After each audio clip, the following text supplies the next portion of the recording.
سلام و درود و وقت بخیر بچه ها. من این کانال رو تازه زدم و توی این ویدیو میخوام بگم که چطوری دایموند کنید. وارد بخش مولتی میشید. اینجا وارد مثلا گیم ها میشه، چند تا مثلا کدوم گیم میخواد. اینجا یه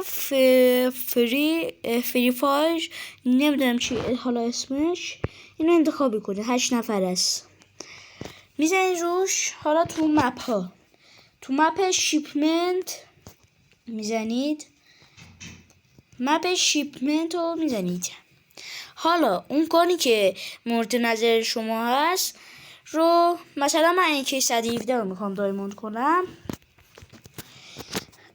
این اتچمنتشه و باید گلدش کنید تا بتونید دایموندش کنید.